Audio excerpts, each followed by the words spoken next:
So So I think I'm actually starting something the like an recording. apple might be more fun. Okay. Yeah, so I just started the recording, and I'm going to repeat what you just said, Stan, which is that you noticed the last time you got grapes, they were really disappointing because all you got was a sweet flavor and really no taste. Is that? Right. Yeah. Yeah, there were no nuances to it at all. Yeah, just sugar. Compared, for example, to an apple or a pear, where it actually tastes like itself.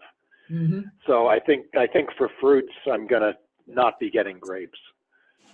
But I mean, granted, it could be just Save Mart doesn't have a good supplier. I don't know. Yeah, and you know, the varieties do make a difference. My next door neighbor is growing grapes, and Huh. he's got a couple of different varieties, and one of them is the little champagne grapes, which I quite like typically. Although I don't think I've had any for a couple of years. So it might be worth trying some different varieties and different colors to see if that was just a one-off. But they're not my Could have favorite. been these were green Concords. Yeah. Oh yeah, I pretty much dislike green grapes. Yeah, maybe I'll try a different variety. On the other hand, Save Mart's Roma tomatoes have been really good. Good, good. They've got very little liquid in them, just mostly meat. So. And before we go away from grapes entirely, one of the things I discovered some years ago is that grapes are one of the few fruits that actually freeze well, and you can pull them right out of the freezer.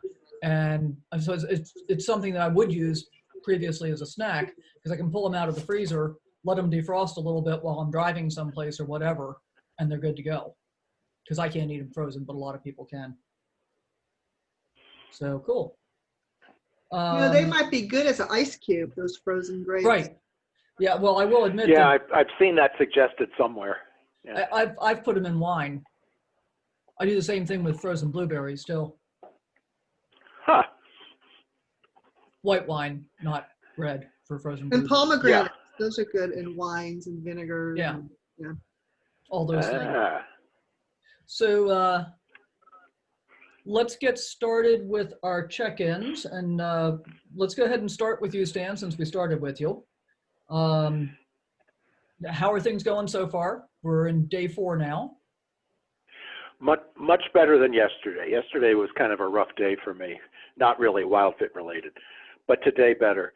I'm behind on water today because I deliberately didn't drink any, knowing I was going to be driving for 3 hours. But I'm catching up. I'm actually ahead on breathing. On the way back, it was kind of a stressful drive, and I thought, wait, I know something I can do about that. So I ended up doing the breathing exercise about 3 times in the course of that 40 minutes. And that actually helped a little bit, and certainly helped in terms of getting oxygen in. I was working extra hard on expelling the bad air, which I don't normally do a good job of. So that part's good. Food-wise, I just had a major shopping trip, but I kind of walked the line between not giving up anything that I previously would be eating, but also not buying as much of that stuff as I normally would have, because I have enough to try each thing and see what I think about it and see how I feel before and after and during, but I don't have a big supply, which I normally would have bought. So I think I did for the stage of WildFit that we're at now, I think I did the right WildFit shopping trip, and I feel good about that. Good, good. Plus, excellent. I accomplished a heck of a lot in a short time. Yeah, you did. Yeah, you did, for sure. And I need to make a Bakersfield run next week, so if you decide that you're not quite done with those things, I can restock you if needed. Or something else I forgot. So yeah. Absolutely, absolutely. Cool. So any observations in terms of emotional state with what you've been eating, over the past 24 hours or so? Food dialogue stuff?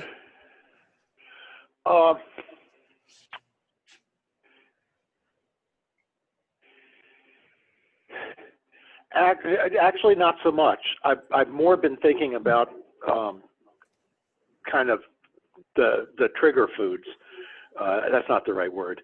The what are they called? Non-productive foods, non-something foods. Non-functional. Non-functional, yeah. And specifically, chocolate-covered caramels. A lot of sugary stuff, I feel like I'm not giving up based on willpower, but those definitely I am. which is why I bought some today. But I've kind of been thinking about them and thinking, so what sort of makes me do it? And my answer, and I think it's the same answer as for most sugary stuff, is it's not, I don't have that associated in my mind with positive feelings. I have that associated in my mind with consolation for negative stuff. Say more about and it that. started as many things do when I was a kid.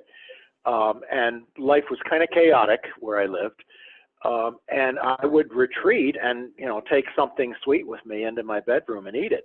And this was kind of my solace. And so I think that's probably a lot of what's going on with them. Why the chocolate covered caramels in particular are a big deal for me, I don't know, but I'm going to think about that and actually really, that'll be tonight, and actually really take a good amount of time trying to get that clear in my mind. I want you to do that, but since I grew up in the same household, I'm going to throw something at you because you just triggered it for me. Okay. That was our mother's favorite candy. It was a super treat. And we would only, she'd get a box of ribs and we would get one. We got one chocolate covered caramel, and she got the entire rest of the box. Each of us got one, and that was it. That was all we could have. It was her treat, not ours. So that could be exactly wow. For you. Could be, yeah, because that kind of, I don't know how many people have seen today's video yet, but that kind of goes to where Eric was talking about things being scarce when we were kids, and now we still sort of feel like we have to eat it when we can get it because it might be scarce again. That's interesting. I had no memory of that. I think because our ages were different, we didn't grow up in exactly the same households. True. But there can certainly be some back and forth. The other thing I realized, I bought wine because I had given up wine out of willpower. And driving back, actually, was thinking about it. And I realized that one thing wine does is my food angel is a real lightweight. And when I've had one sip of wine, my food angel goes to sleep.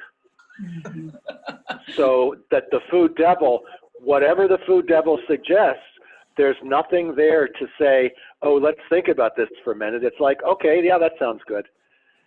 So I think that's one reason why wine may not be a great idea for me. But again, it's something I'm going to monitor and write about. That's this is my learning phase. Yeah, amazing observation there, really. I'm good for about 2 bourbons before I start to lose my judgment. And actually, I don't food-wise, I don't lose my judgment anymore because I'm just, except for the bourbon. Cool.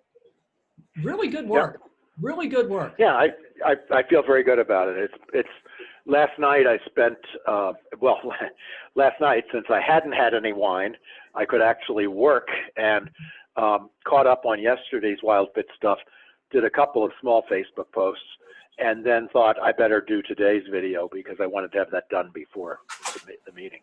And it was pretty helpful. It was actually much more, maybe I was more ready to hear it than whatever it was 6 months ago when I started Wild Fit before.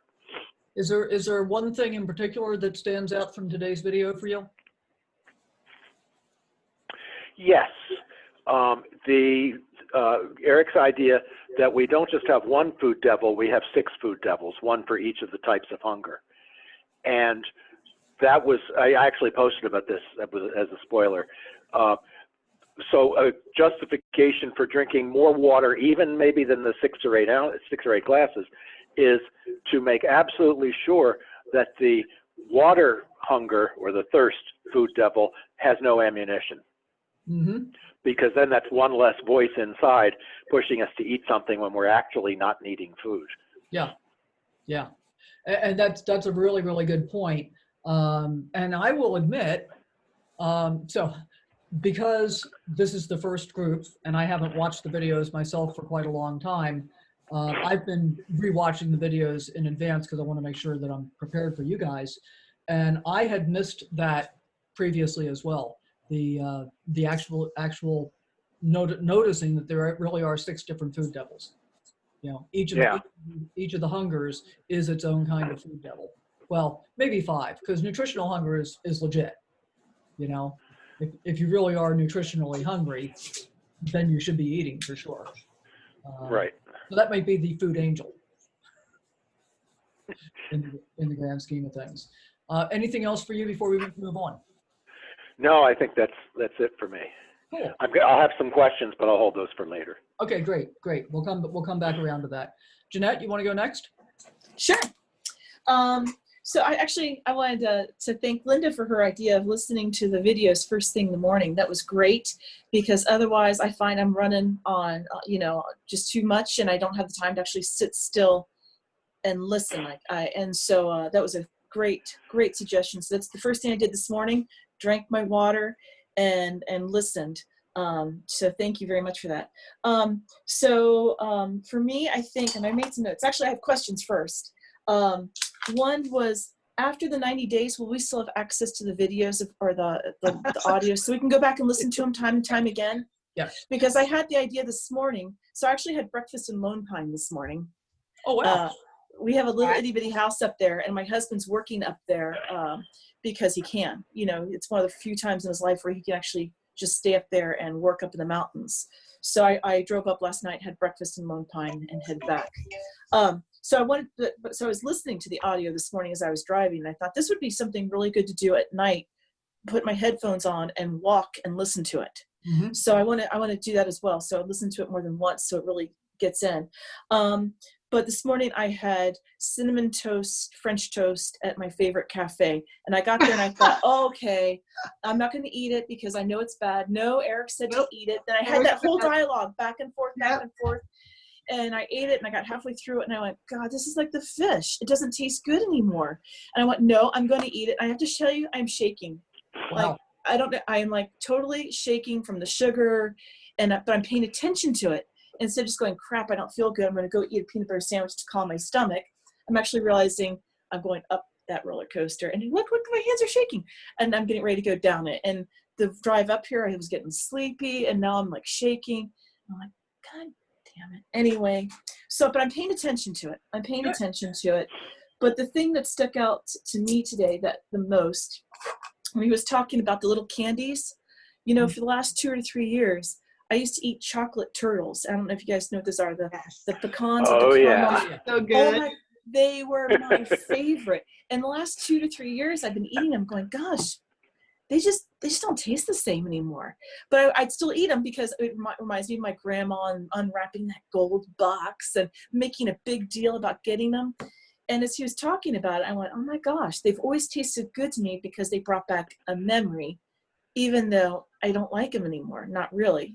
They're not as soft, they're not as gooey, or I don't know. They took shortcuts to make everything that we had as kids that really tasted good. I'm with you. I don't think the quality is there anymore.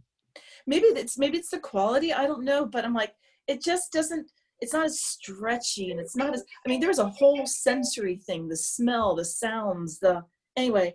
So I thought that was super interesting, and I think the one thing that really resonated with me is that we're eating high caloric food with no nutrition. Yeah. So we're eating and still starving. And I actually pulled, Yep.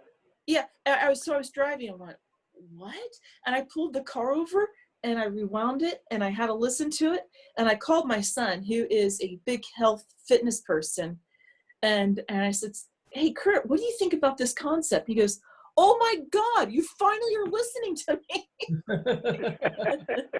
And he goes, does this mean you'll start eating kiwi with the skins? I'm like, oh, okay, I'm a little overwhelmed right now. Give me a minute. And I went back to driving. But yeah, the idea that we're eating and yet we're still starving, it was very profound. I'm going to actually listen to today's lesson again tonight, because I think there was too many moments where I should have just stopped it and listened and let it absorb, but I have to listen to it again. So, but it was very, very, today's lesson was really, really eye-opening. Yeah. I agree. Yeah, good observations there. And so what's your favorite cafe in Lone Pine? Alabama Hills Cafe. Have you ever been there? Oh yeah. Yeah. I was So just- Sunset Magazine named that the #1 place to get breakfast in the state in California. Oh, I didn't know that. Oh, about 6 years But ago. I I'll can bring you the believe it. article. Yeah. Oh yeah. Oh, yeah. Eggs Benedict. Everything's fresh and scratch. Everything. It's fantastic. Cool. Well, I need Yeah. another trip up the 395 sometime soon, so. Yep. we'll see. Yeah, and I'll just point out that when you took me to Lone Pine, you didn't take me to the Alabama Hills Cafe last year. Well, next time you go, you'll have to let me know. We have a little itty bitty house. I don't know how big your trailer is. But you're welcome to- 19 feet. Well, we've got this little. We're actually hidden right on the cusp of the Alabama Hills. Do you know where Shark Fin is? Oh, yeah. The big, yeah. So you can, if you're on Shark Fin, you can see my cabin. Oh, My cool. cabin's across the ravine from Shark Fin. Very cool.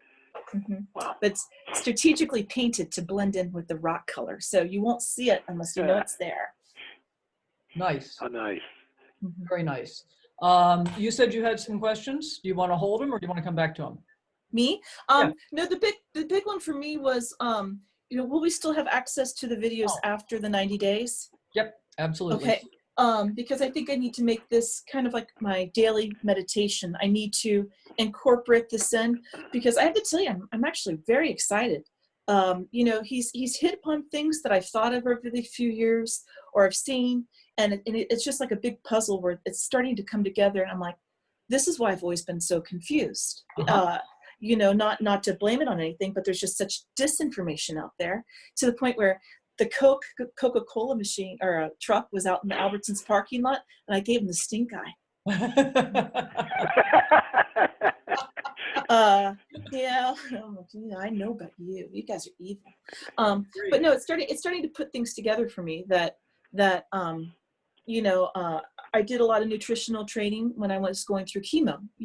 I met with a nutritionist, and he's reiterating, about fasting and all this other stuff and eating clean foods. But he's putting it together with other things, and it's all just starting to come together for me, the big picture. And I'm really, really super excited about it. And I'm having a hard time not eating normally because I'm looking at things going, I know I'm going to feel like crap afterwards. There's no nutritional value in this. Why am I doing this? Or what am I getting ready to put in my face? It's actually making me think about it.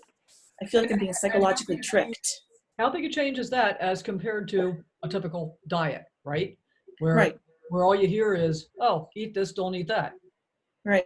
And I should it's not sustainable to do that. No, it's not. And then the other question was the breathing episode. I tried to go back and find it, but I couldn't recall which day that was on. Was that day 2? Which one Day was 1. it? It's actually day 1. Day 1. Okay, I'll go back and find that. I missed it somehow. So I mean, we can actually do that right now. Super simple. So let's all do it together. Make sure you're sitting up straight so that you've got, shoulders back, straight spine. Close your eyes or not. I generally close my eyes when I'm deliberately breathing, so that's what I'm going to do. And what we're going to do is, starting from your belly, you're going to inhale for a count of 5. So hold for a count of 5. Exhale for a count of 5. And then you're just going to do that 5 times.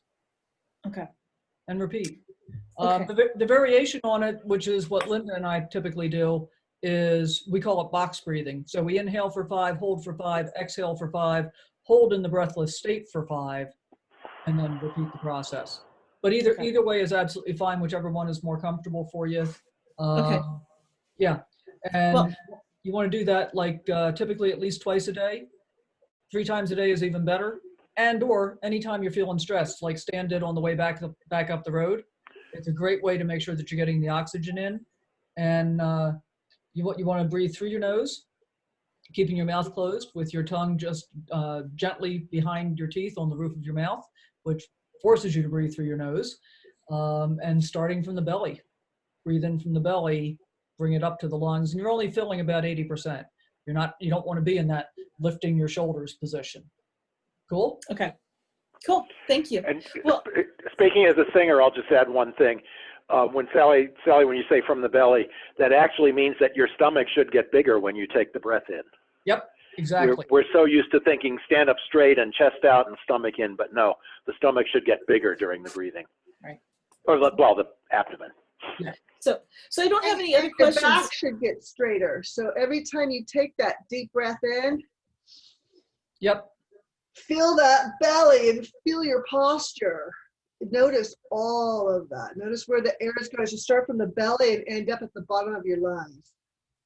So I was complaining to my son about how my allergies were stuffed up today because of the smoke.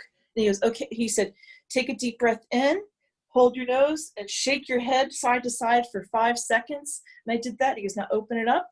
And my sinuses were open. He goes, basically, you're forcing your blood vessels to open in your sinuses, Mom. Oh, that's a So- cool tool. Yeah. Yeah, so you can do that too. Yeah, I feel good. silly doing that, but you do that for the count of 5, and it forces your sinuses, and it has to side to side to side to side. He says, pretend like you're that noodle at the car lot. So Better do it sitting down. yeah, Yeah. well, you have to do it sitting down. You get dizzy. But and the last thing I just have to say, before I became a realtor, I was an assistant director of an archaeological research and education center. Oh, cool. So a lot of this goes into like the archaeology. So to me, this is just like the icing on the top of the cake, for lack of a better word. But it's everything's coming together for me on this. So I'm getting super excited. Awesome. Awesome. I appreciate that. Linda, what's up with you? Well, first I want to say I watched the video about water, Uh-huh. and I was shocked to know that drinking all the water all at once is not good for you.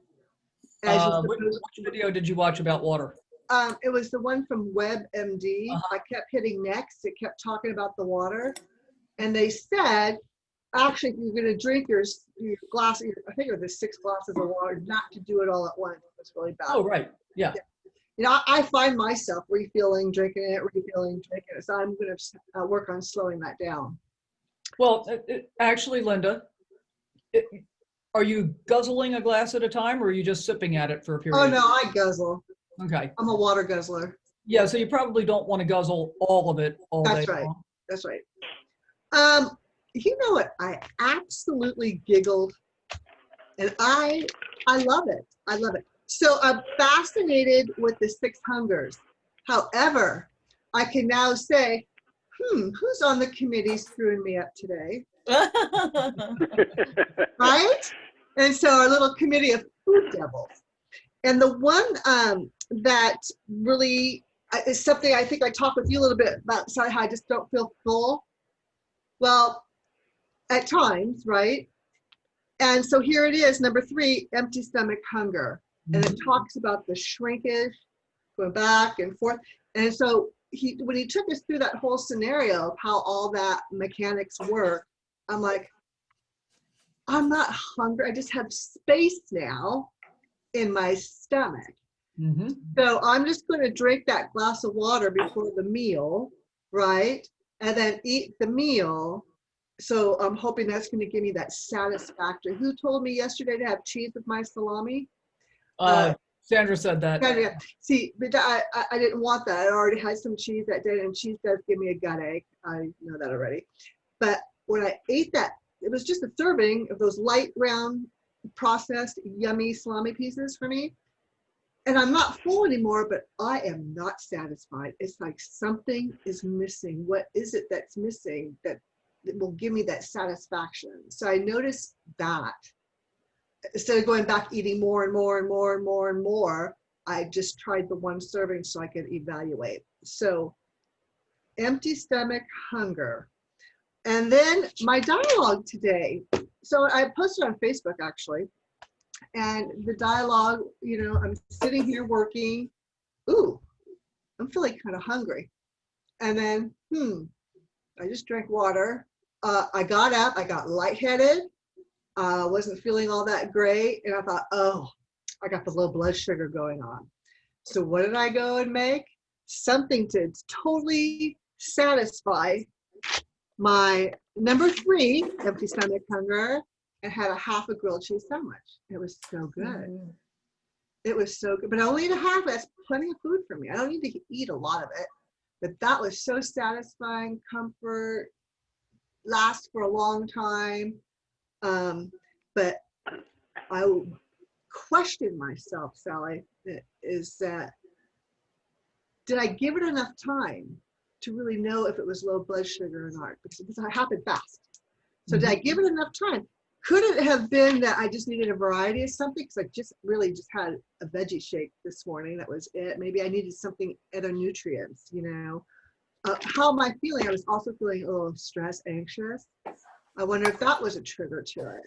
So I'm really excited to learn about all of this and learn better how to identify what's going in my body and how it makes me feel, and really learn about my very deep, seasoned, highly experienced committee members. Or maybe it's the board of directors. Or the board of directors, yes. It could be, yes, I even almost like that better, the board of directors. But the board of directors, like, I think committees are specifically for one thing, right? Uh-huh. So this is like the committee for food. I need to be the board of director. You need to be the chairman of the board. The chairman of the board. There we go.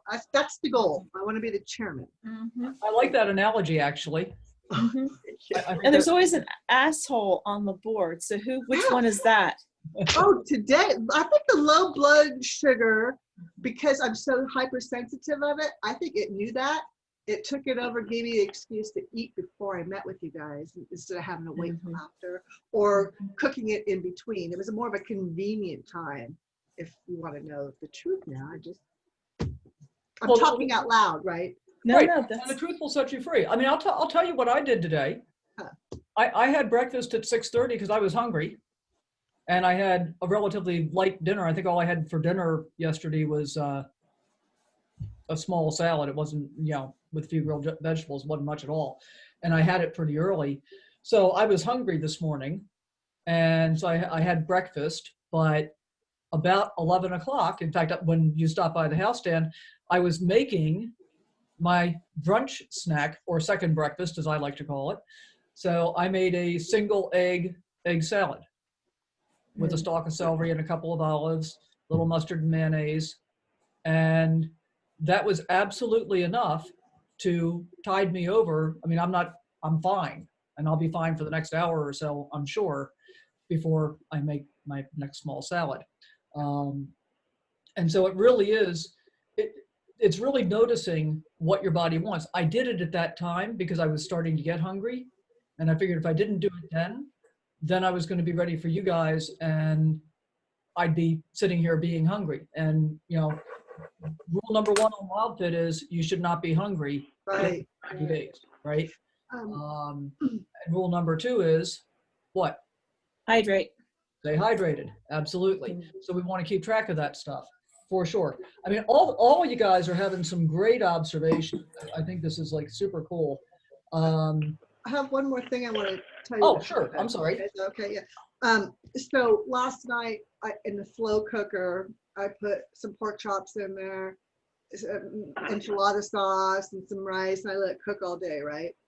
So I have my small bowl, and I ate my one pork chop and maybe like a half rice, and that was it. And I was completely satisfied, completely full, and I quit eating. About 1 o'clock in the morning, I woke up starving, Sally. I'm like, this is stupid. Why would I even wake up because I'm hungry? Aha. So I went and drank a big glass of water, went back to bed, and was completely satisfied. Before, I might have gotten up and had a protein shake. That's 100 calories I don't have to have now. Yeah, exactly. And I didn't sleep as good. So I'm wondering if it's the rice. I don't know. We'll talk, I guess, about all that stuff. We will talk about that in more detail, but it's, as we move forward, but it's certainly a good observation, in terms of what could have been causing you to feel hungry sooner than you otherwise would have. Right. So, because basically rice converts to sugar. Oh. I just had sorry. No, go ahead. You're good. Okay. I just had kind of a revelation. Last night's supper was chicken cordon bleu, which I made, from scratch. and two big handfuls, huge handfuls actually, of spring mix, and little slivered almonds in it, and a little bit of salad dressing, not much. And then when I had eaten that, I wanted something more, and I wanted something sweet, and so I went to and there wasn't any sugary stuff in the house. I got an apple and cut it up and ate that. And then what's really interesting about this is that I then went to watch TV, which normally makes me feel hungry. Mm-hmm. I didn't think about food at all. There wasn't the slightest, and I had my glass of water with me. There wasn't the slightest suggestion that I should eat something else, which is so different from normal. And what I think does that is what we were talking about a few minutes ago. I forget if it was Linda or Jeanette who said it, but quoting Eric about eating stuff that's nutritionally void, and then we still feel hungry, so we eat more of it. And I kind of went the other way. I got this big rush of vitamins and minerals from that salad, mm-hmm. and the protein from the chicken. So I ate something that actually was nutritionally complete, and then there was nothing for the food devils to suggest because there was no hunger. So I think that's really cool. I didn't actually plan it out that way. It just worked out that way. Yeah. That brings up another question, Sally. Sure. The way we're supposed to eat, genuine hunger, nutritional hunger. Are we going to go more in depth on how to know what we're lacking if we're feeling a certain way? Well, I'll give you a spoiler. Okay. We're going to teach you how to be nutritionally full. Okay. Because I don't want to be grabbing the wrong stuff because oh God, I want something salty, and Jake has those chips that I make him keep in his room now so I don't see them. But I know where they're at. For this week, at least, you need to go eat the chips. Yes. Okay. Oh yeah. Eat the chips. If you want the chips, eat the chips. Well, you know what I didn't tell you about my yesterday? I needed something else with the crock pot for a side to make it look pretty. I made homemade tortilla chips. Okay. They were so good. But I had two and I was fine. But everybody else ate them like no tomorrow. Did you do it completely from scratch, or did you start with? Oh God, no! Are you kidding me? I don't like to cook. I hardly ever cook. See, I crock pot, right? But Kenny was out there. We had to put Cleo down yesterday, and so we had to put her to her final resting place. Oh, sorry. That's all right. She was really old, and she was in pain. It was time. My little Cleo. Yeah, it's always tough though. Yeah, it is. I'm there with my animals all the time when I put them down, but the horses, it's so traumatic. I can't be there. You know, they fall to their knees and just, I'm just so falling thinking about it, but. Wow. Yeah, it's hard. So I let the vet do that part, and then we put her in her final resting place. So a couple other things I want to like really have us paying attention to, especially for those of us that still have television that has commercials. But even without, think about it in terms of like product placement in whatever shows you're watching and stuff like that. Look for the manipulation. So I used to tease all the time when we go to the checkout counter to my kids, look at this. They show you how to make this wonderful chocolate cake, and then on the bottom right-hand corner, lose 30 pounds. Mm-hmm. And I'm like, what the hell's going on? It's like yin and yang on steroids, you know? How to make this 3-layer strawberry cheesecake for the holidays, and on the bottom right, how to walk off the weight. Yeah. But I mean, seriously, we look at Women's Day and all those magazines. They you know, they'll show you this wonderful recipe on the front, Martha Stewart and all that, and then how to know when you're overweight, how to lose the weight, how to walk it off, how to you know, it's all bullshit. But yeah, no, you know, but that's more blatant. But then these other commercials that have, you know, like the Coca-Cola and then or the Italian buffet, like he's talking about, having problems with diabetes, we can help. Yeah. Yeah. And I love I've actually seen that Coke commercial that he referred to with all the random acts of kindness. Yeah. and then, you know, following up with the Coke.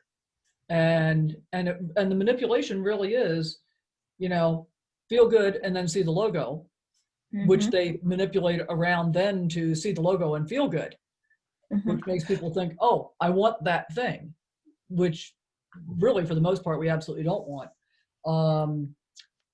Well, and I remember driving through Utah, and I don't know if you know this, but Pepsi is owned by the Mormon Church. Mhm. Right. So driving through Utah, and the first store we go to, you know, it's got Pepsi, the first restaurant. And I remember my son going, "What's up with these people? They can't afford Coke?" Like, every store, like, this is like a subpar restaurant you're taking us to, Mom. I Yeah. don't know. Are the tables clean too? I mean, but that's and I remember. I mean, my kids are 23, 25, but I remember, you know, when they're 10, going, Pepsi. I don't know, Mom. This is kind of a shady place you're taking us to lunch. Who drinks that? Who drinks that? Like, really? Until Pepsi One came out. That was like one of my favorites. And then Coke Zero. Loved it. Thick, sweet, and yummy. I haven't had any in years. I but, quit drinking soda in 2010. Yeah, it's been a long time for me too. Before that, I'd walk into a restaurant and I'd say, so do you have Coke or Pepsi? They'd say Pepsi. I'd say, oh, I'll have water. Yeah. Yeah, It's Coke was subpar. always better. Yeah. Yeah, Coke was always better. So let's. Well, and in the video today, Eric actually fell into that too. He was telling on himself about how he was in some situation where people were drinking Pepsi, and he said, "What's the matter? They're not drinking Coke." That's right. And this was after he knew about all this. That's how Right. powerful the advertising is. Yeah, that's right. And so really pay attention to that. Look for product placements in whatever you're watching, you know, billboards, all that kind of stuff, and think about the emotional response that it's designed to evince from you. You know, was that the right word? Yes. Okay, thank you. It just felt wrong when it came out of my mouth for a moment. So yeah, and we already hit on the high calorie, low nutrient level of foods designed to stimulate us to eat more. And that's what gets the stomach stretched out and keeps it stretched out. So that's how, one of the biggest ways that we get the empty stomach hunger. And go ahead. Can you expand on that a little bit? Because I didn't really understand why empty stomach hunger is a bad thing if our stomach's empty. Well, it's really not. Or does he just really mean not full stomach? Right. Is that what he really meant? Well, so an empty stomach is not a bad thing, period. And that's what he was talking about in terms of fasting as well, which we're not doing as part of this program. But I think I talked about that a little bit. I mean, typically I finish eating dinner fairly early in the afternoon, and typically I don't have breakfast until about 16 hours after I've had dinner.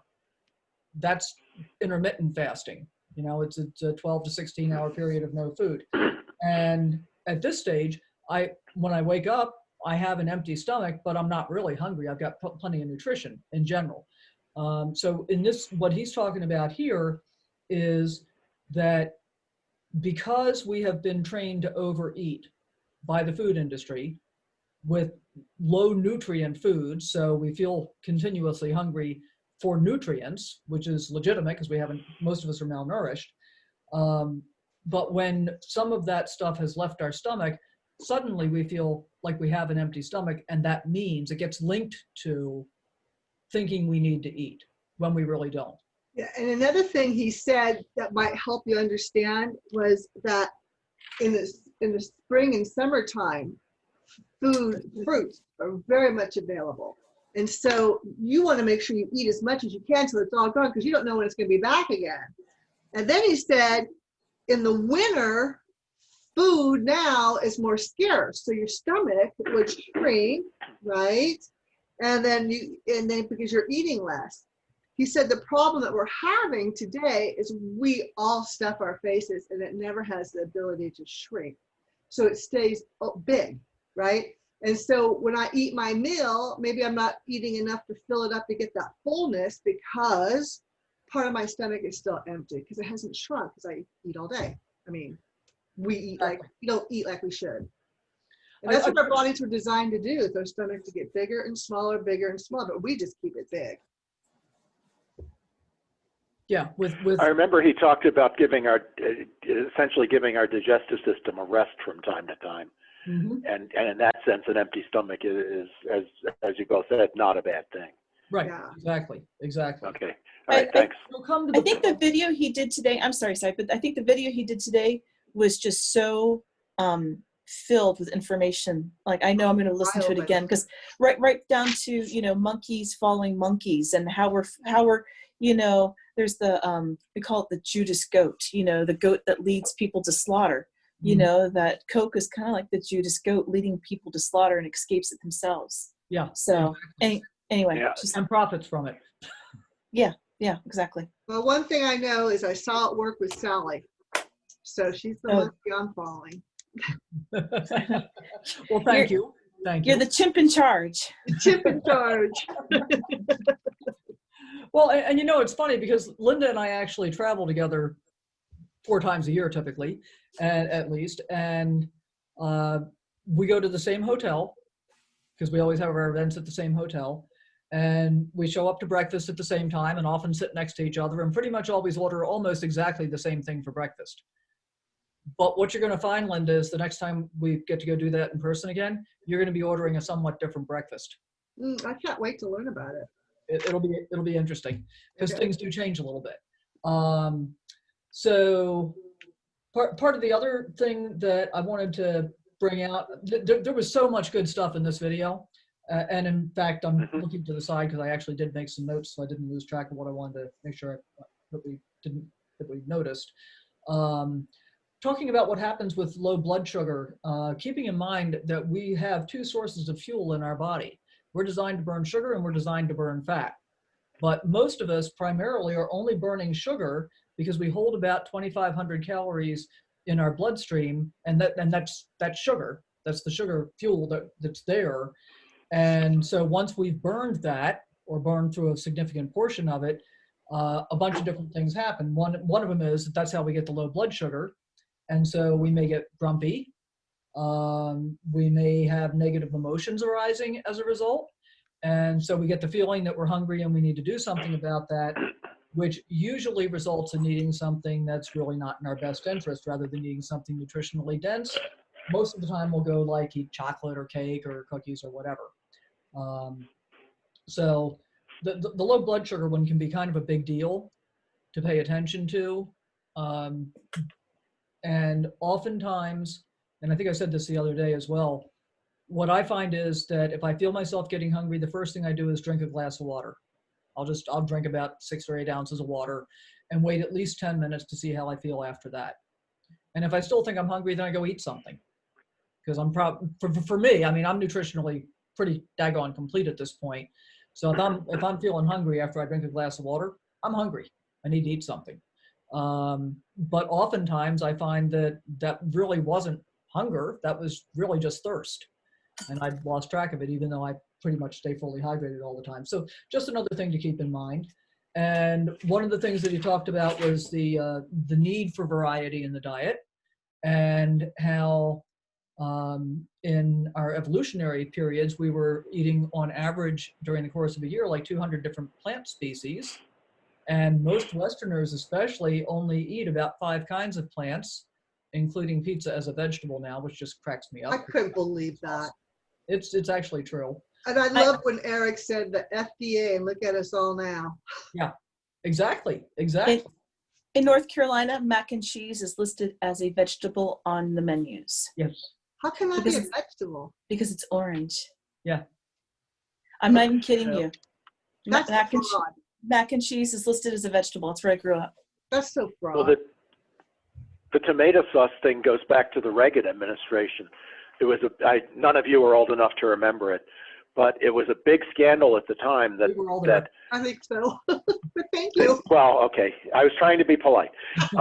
But yeah, I mean, I remember it clearly because it was so outrageous that the federal government said ketchup on a plate was a vegetable for kids in school lunches. Wasn't that Dan Quayle? No, he He was the misspelled vice it. president, so no. Yeah. He did something stupid with food. He misspelled tomato or potato. He told, yeah. Right. Right. I knew it was going to be something like that. The other one, Kellogg's being responsible for creating the 4 food groups. I know. That was I couldn't just, believe Yeah, that it. was a shocker. That was a shocker. and there's another one, there's another piece of Kellogg lore that I think comes out later, so I'm not going to share that right now. And if it doesn't, then I'll bring it up later. But yeah, I mean, grains were not something that we were eating on a regular basis. So let's do that. Did we eat them at all? I mean, revolutionary, did we? Evolutionary, pretty much not. Okay. When we started eating grains was pretty much in medieval times. In what times? Medieval. Oh, okay. And the reason for it was that, and Eric's going to talk a lot about this as we get further into it, but basically there's food density per acre, right? And so as people were gathering in, bigger groups rather than small villages and just family units and whatever, as people were gathering more and more together, there became a need for more food density per acre. And that was when we started growing grains. It wasn't really good for people, but it kept them from starving. Yeah. It Wow. didn't keep them nourished, but it kept them from starving. And I eat oatmeal like all the time. Okay. And graham crackers were originally sold as health food. That's right. I forgot That about was that was around the same time that Kellogg did its thing. Was Dr. Graham invented this cracker that was supposed to be health food. We ate them all the time when we Graham. were kids, but I'm telling you, when I was a kid, they were that long and that wide. And now they're this long and that wide. Really? Yeah. So how do you make a s'more? I don't know. I don't eat. The chocolate bars have shrunk too. That's probably along with the marshmallows. They're not as giant as they used to be. But Well, the apparently- prices have gone all up. You can still buy giant marshmallows, I think. I mean, as a thing, they've got marshmallows that are like this big. I'm not a Well, and you marshmallow see them in the fields all the time. There's a bunch of marshmallow farms around here. I love that. Did y'all pick up on the whole sugar lobby having hired the Harvard researchers? Yes, I couldn't believe that. That's And I actually, can't believe that they didn't disclose back They didn't then. have to then. I they know. didn't have to. That was actually disclosed when I was going through chemo treatment. Yeah. That was something that they have you address is your sugar intake. So I don't know if you're aware of this, but when you do, that you get that sucrose syrup that you're supposed to take, and they do thermal imaging to test where cancer is. Cancer burns sugar 10 times Yep, faster yep. than It a normal feeds it. cell. So when Yeah. it gives off a heat signature, they know that's where the cancer cells are. So if you think about it, you're feeding, anytime you eat sugar and you're a cancer patient, you're feeding the very thing you're trying to kill. Mhm. Sugar is evil. Oh, it is, without a doubt. Yeah. And I've heard it said, and I can't remember if Eric said it or I picked it up someplace else, but sugar is candy for cancer. Yes. Yes, it is. Yes, Yeah. it is. Yeah, you want to starve cancer and feed your immune system is ideal. Exactly. And And I the good used news to is do that. that's what we're working on here. So That's right. it'll be awesome from that perspective for you. So, and I think that study was actually exposed in 2016 was when it came to light, that it might be 2016, 2017, sometime around that time. HBO did a great series on it. Oh yeah? I'll see if I can't find the name of it and I'll pass it on. Yeah, I'd love to watch that. That's fascinating. I've heard that sugar feeds cancer, and I think about that. And then in the 70s, almost nobody under 40 had type 2 diabetes. And now, well, up until the past few years, and it's more now because I think the videos are a couple years old now, 20 million people do because of their eating of non-functional foods. Well, he said diabetes or pre-diabetes, and I'm not quite sure what pre-diabetes is. I had But- it. I could tell you. Really? Yeah. Okay.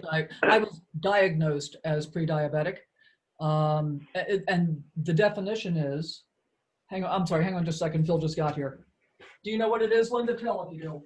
I don't know what the exact definition is, but there's numbers that they run for what's normal in your sugar, and if you're up too close, but not quite there. I was, pre-diabetic.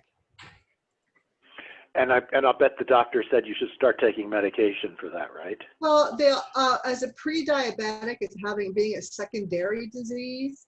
Oftentimes, many people can change it. Yeah. With the food that they eat. Testify. Yeah, my dad was one of them. Yeah, I'm no longer pre-diabetic. And so Eric's actually writing a book that should be out pretty soon that's called Post-Diabetic. Because what happens is, and a lot of people on WildFit have had this exact experience where they were diagnosed as type 2 diabetic, but as a result of switching to WildFit living, they completely reversed it. And so now the doctors say that now they're pre-diabetic. Well, no, they're not. They're post-diabetic. They were diabetic. They're no longer diabetic. You can't go back to being pre-diabetic. It doesn't work that way. Right. And the definition of pre-diabetic is your blood sugar levels are not quite high enough to qualify as a type 2 diabetic, but you're pretty daggone close. And I've been there for a number of years. And according to the Mayo Clinic, it can be treated by weight loss and medication. Yeah. Not weight nutrition. Because we have to remember they didn't learn nutrition. Right. That's right. So they just know Right. medicine. Yeah. So I was fortunate enough to go to the City of Hope, and the City of Hope requires nutrition as part of your treatment. And the doctors work with you in a treatment. But the first thing my oncologist told me is the average doctor takes one class in nutrition. Yeah. If that. Yeah. Yeah. And I think they're electives. Most likely. Probably are. Probably. Well, here's the interesting thing. One of my guiding principles for years now has been Hippocrates saying, which was, let food be thy medicine and let medicine be thy food. I want to heal myself by what I'm eating. I don't want to take drugs. Right. No drugs for me. So, and it's been working pretty well overall. Really dialed in since I personally found WildFit. So I'm thrilled. Mm-hmm. So Stan, you said you had some questions. Have we addressed them yet, or? Yes, you did. Okay. But as long as you've called, it was about empty stomach hunger and low blood sugar hunger. But as long as you've called on me, I just wanted to call out something we've only touched on real briefly today. Eric talked about hunger for variety, which I think was number 6. Mm-hmm. Somehow I missed that in the introductory video. But I realized how incredibly powerful it is because and I'm not doing this now, but in the not too distant past, when I was buying sugary foods, I'd buy several different kinds at once. Mm. And so it would be like I'd have some of one and some of another and some of another. And it's like, not because I needed it or even really wanted it, but just because it was there. The variety was a killer. And of course, it was the wrong kind of variety. Yeah, we want to So work on variety from plants now. Yeah. Cool.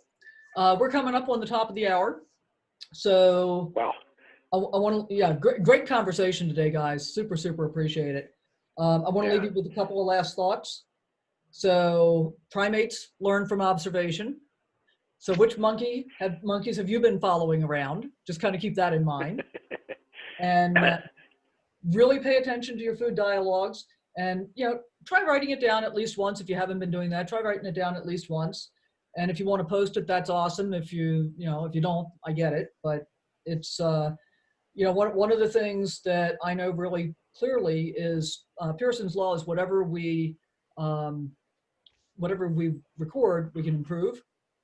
Whatever we record and report, we can improve exponentially. So if you share it with other people, you're actually not only helping other people potentially, but you're helping yourself as well. So just kind of keep that in mind. Number 2 is notice which emotions and hungers are causing you to eat in that moment.